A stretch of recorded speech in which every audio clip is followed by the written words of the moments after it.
बहुत प्राचीन समय की बात है, जब धरती आज जैसी नहीं थी। उस युग में जंगल घने, रहस्यमयी और जीवित प्रतीत होते थे। उन्हीं जंगलों में एक विचित्र और दुर्लभ वनस्पति पाई जाती थी, विशालकाय प्याज। ये प्याज आज की तरह छोटी नहीं होती थी, बल्कि एक मजबूत पेड़ के तने जितनी बड़ी परतों से ढकी हुई और जमीन में गहराई तक जमी रहती थी।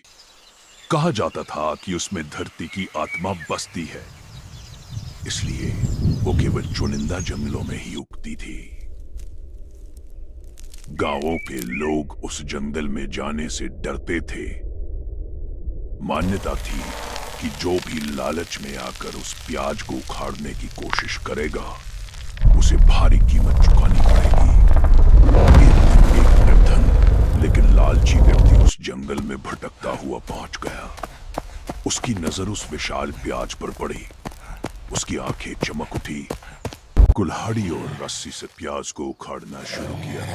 जैसे जैसे प्याज जमीन से बाहर आने लगी, जंगल में अजीब सी सन्नाटा छा गया।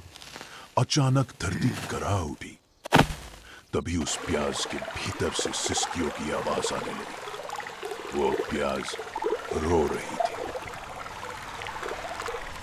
उसकी परतों से पानी की धाराएं बहने लगी, मानो आंखों से आंसू गिर रहे हों। वो व्यक्ति घबरा गया, लेकिन लालच ने उसे रुकने नहीं दिया।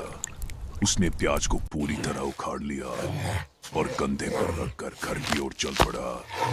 तभी उस प्याज से भारी और गूंजती हुई आवाज आई, मनुष्य, तुमने मेरी पीड़ा नहीं समझी।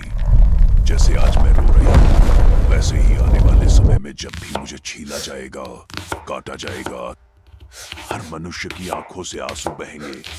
इतना कहकर प्याज शांत हो गई। वो आदमी डर के मारे प्याज को रास्ते में ही छोड़कर भाग गया। कहा जाता है कि उसी दिन के बाद वह विशाल प्याज छोटे छोटे टुकड़ों में बट गई और पूरी धरती पर फैल गई, और वो हर जगह उगने लगी, खेतों में, बागों में, घरों के पास। लेकिन उसका श्राप अमर हो गया। आज भी जब कोई प्याज को छीलता है या काटता है, तो उसकी आंखों से आंसू अपने आप निकल आते हैं। लोग कहते हैं ये आंसू नहीं, बल्कि उस प्राचीन प्याज की सदियों पुरानी पीड़ा की याद है।